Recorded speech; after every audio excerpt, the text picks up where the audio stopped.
Okay. Ako po, talaga uulit-ulitin ko po ito Pero ito po kanina, naisip ko ano ba yung pwede kong bitawan o salitain dito o sabihin sa inyo para patunayan na ang mga believers hindi na nila masasaksihan pa ang Antikristo. Alam po ba ninyo, kadami ko pong nababasa ngayon sa social media, ang Antichrist ay si ganon, si ganyan, si ganyan. Tapos ito pa, kahapon yata yun, isang araw, sabi niya, yung Antikristo raw, nakita sa isang concert, ako po ay nawiwindang. Upset din po ako, medyo naaasar ako ng konti. I mean, how come na agad silang magko-conclude ng mga ganyan without reading God's Word, the Bible, the words of the Lord Jesus Christ Himself? Kaya nga po nasa Biblia. Okay, ako po 3 dahilan lang ang ibibigay ko po sa inyo. I will only give you 3 enough reasons para sabihin ko pong unique ang Antikristo na ito.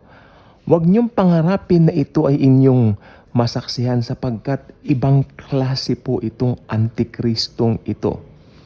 Okay? Unang dahilan, hinulaan siya ng Biblia. Specifically. Again, number 1, hinulaan siya ng Biblia specifically. Okay?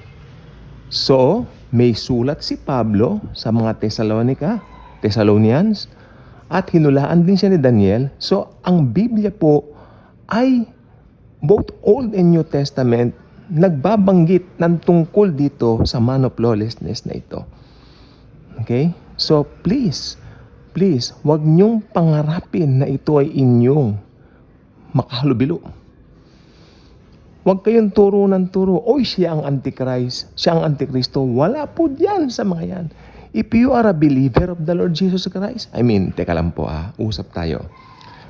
Believer means yung naniwala doon sa ginawang sakripisyo ng mahal na Panginoong Jesucristo, doon sa krus ng Kalbaryo, enough na po yun para sabihin, ligtas ka na.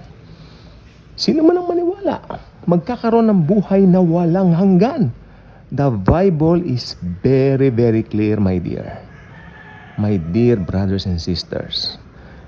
Kung hindi ko pa kayo kapatid kay Jesus, my dear kababayans, my dear countrymen, you know what?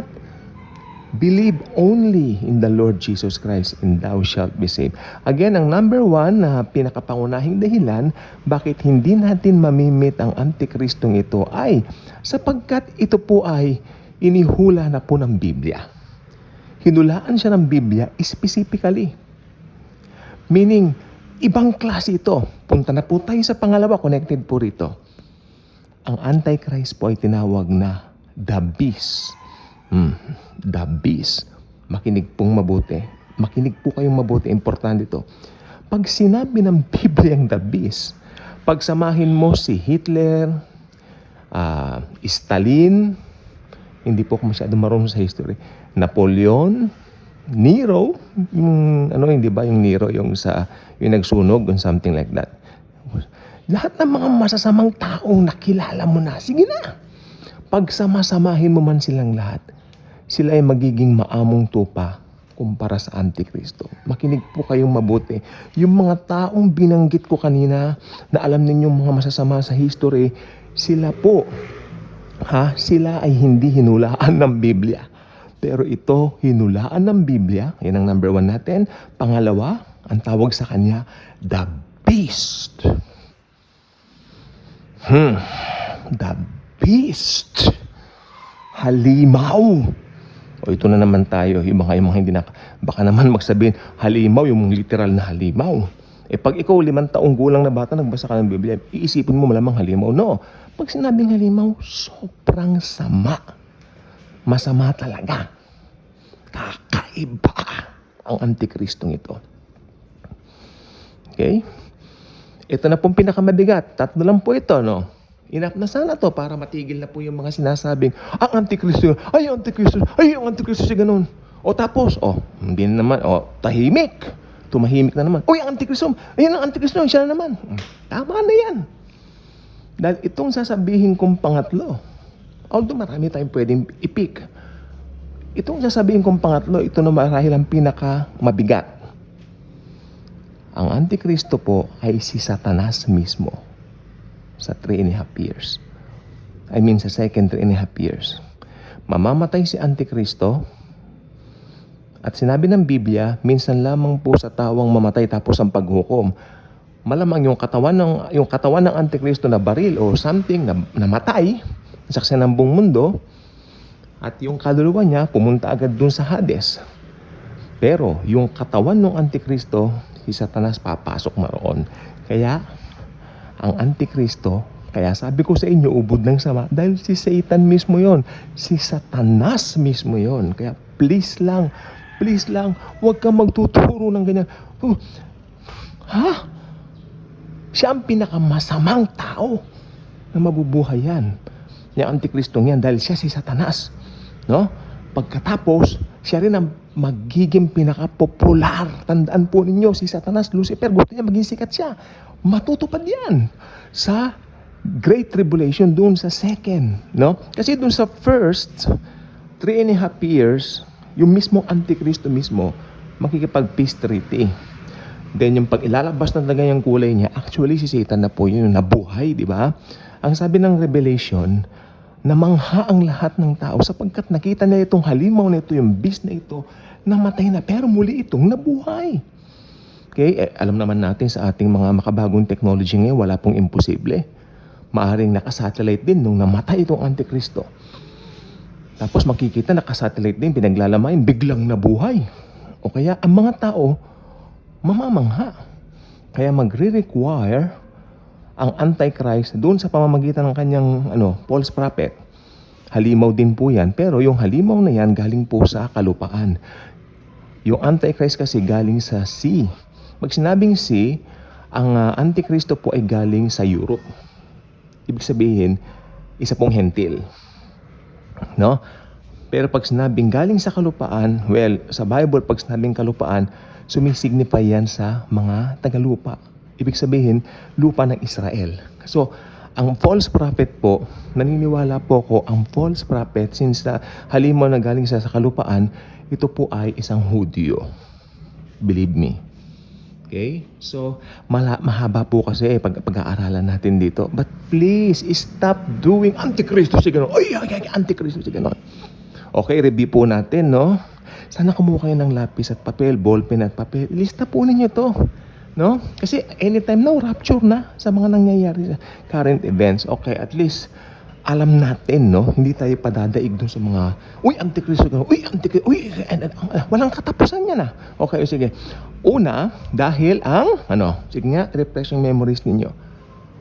Number 1, ang Antichrist ay hinulaan ng Biblia, specifically. Ibig sabihin, wow, heavy.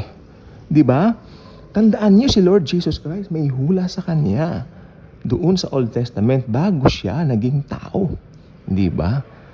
Bago siya pumunta sa planet Earth, hinulaan na siya ng mga prophets. Ganon din ang Antikristo, hinulaan niya ni Daniel, di ba? Yan, hinulaan siya ng Biblia at very specific na tinawag siyang, pangalawa. Ito na yung pangalawang point. Ang Antichrist ay the beast. Napakasamang tao ng Antikristo. At magiging pinaka-popular siya na tao sapagkat yung Antikristo mismo, pasok na po tayo sa matlong point natin. Tatlo lang po yan. Yan po ay ang Diablo mismo. Si Satanas mismo. Ang Antikristo. Yan na. Again, uulitin ko, yung Antichrist manggagaling sa Europa. Okay? Malamang isa po siya member dun sa UN and all that, Tapos, syempre, makikipag-peace treaty and all that, So, mamamangha yung mga Israelites.